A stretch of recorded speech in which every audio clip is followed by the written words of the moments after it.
Bonjour à tous et bienvenue pour ce premier numéro de MAG 360, le magazine de la CFE-CGC.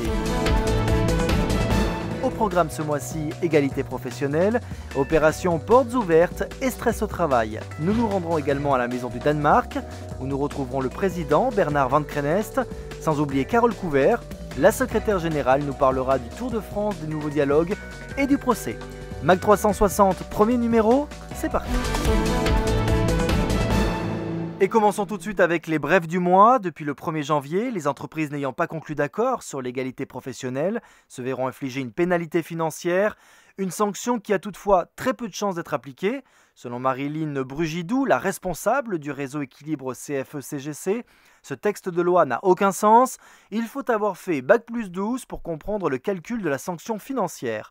Pour la responsable du réseau, il faut mettre l'article de loi, son décret et sa circulaire à la poubelle.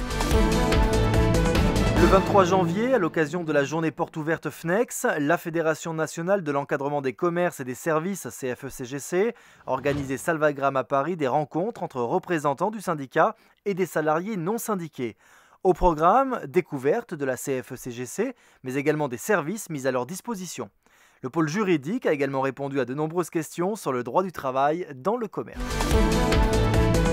C'est un fait, les cadres sont de plus en plus stressés. C'est en tout cas ce qui ressort du dernier baromètre stress CFE-CGC réalisé par Opinionway auprès d'un panel représentatif du personnel d'encadrement.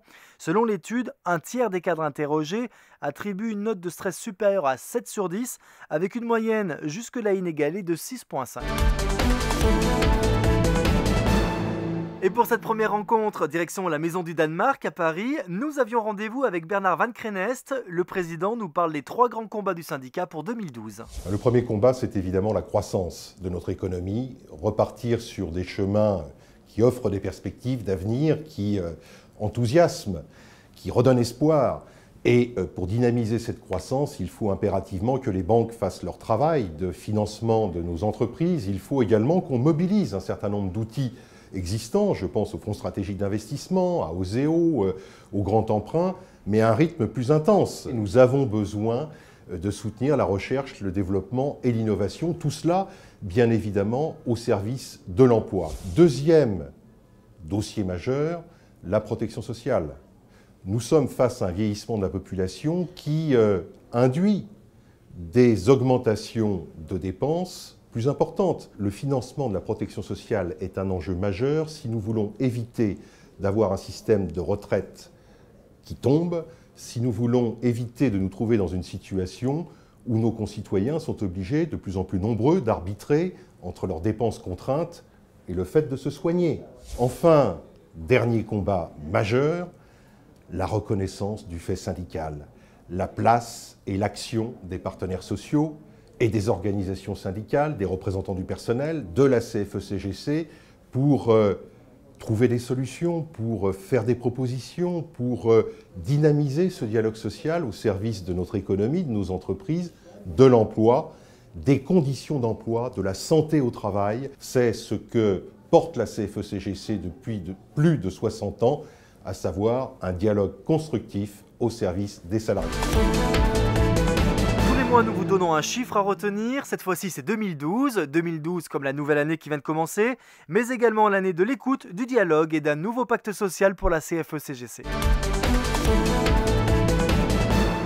Et maintenant on se retrouve entre nous avec Carole Couvert. La secrétaire générale nous présente le Tour de France du nouveau dialogue et la pièce Le Procès. Le Tour de France du nouveau dialogue va débuter le 26 janvier à Poitiers, se terminer le 28 juin à Paris et nous allons parcourir 13 régions de France. Le premier temps se passe le matin dans les centres-villes, dans des lieux stratégiques qui ont été identifiés par nos équipes régionales. Nous allons aller au contact du grand public pour expliquer ce qu'est la CFE-CGC, ce que nous faisons. Il y aura avec nous des acteurs pour donner un avant-goût du spectacle du soir.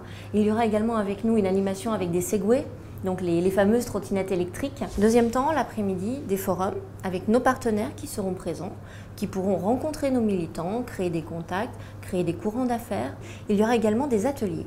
Les ateliers seront animés par Audis, qui est l'Observatoire du dialogue et de l'intelligence sociale, sur les différents thèmes qui sont remontés de l'enquête Nouveau Dialogue que nous avons réalisée en fin d'année.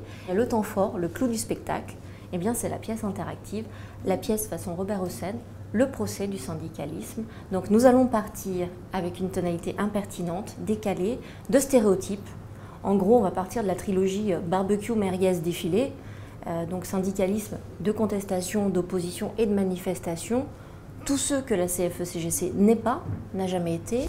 À l'issue des 13 étapes, nous allons produire notre livre blanc du syndicalisme et donc imaginer le syndicalisme de demain, imaginer la nouvelle CFE-CGC qui, bien entendu, ne sera pas déconnectée de son histoire, mais qui va évoluer pour aller séduire davantage de jeunes et surtout aller séduire les 92% de non-syndiqués. C'est le défi que nous relevons, c'est le défi de la direction confédérale, c'est le défi de la CFE-CGC.